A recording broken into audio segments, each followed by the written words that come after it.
So we're going to try out this wacky new mount cutter, and we're going to start out with an easy stamp. This is a Federal Republic of Germany Scott 1365, and we're going to be putting it in the album with the salvage, the piece of paper to the right, intact, which makes it easier because I don't have to measure quite as precisely.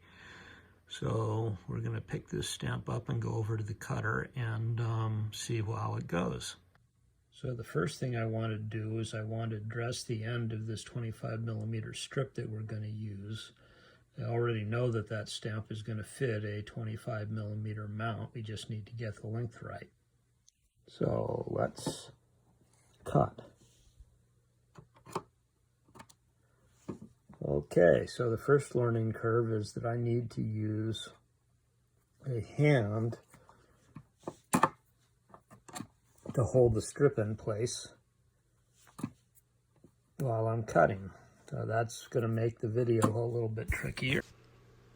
So with two hands I was able to cut the strip pretty carefully, and the edge came out nice and straight, so we're ready to put the stamp in and trim the other edge. So with the stamp in there, we see the sizing is actually really close, so we need to be careful when we dress it not to actually damage the stamp. I think we can handle that because you can see that there is a decent margin there underneath the plastic shield. So again, I'm going to pause it, operate the lever, and then show the result. And there it is, a nicely cut stamp mount for this early 1980s German stamp. So for our next stamp, we're going to do this Scott 1354 on the same page. 1981, and because it is without selvage, we are going to fit the mount to the length of the dotted box because I think that makes for the best looking mount installation.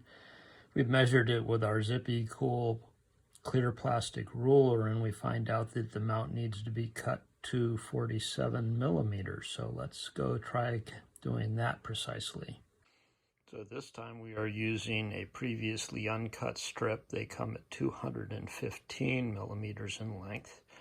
We want to take 47mm off of the end reasonably precisely. There is a scale for that on the edge, so I've set this for that position. And now the question is whether or not I'm going to be able to operate the cutter bar one-handed when I have a well-supported strip on both sides. So let's go.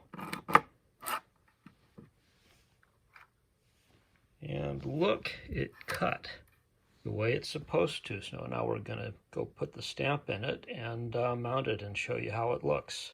And there you have it, a Scott 1354 mounted in my Scott album.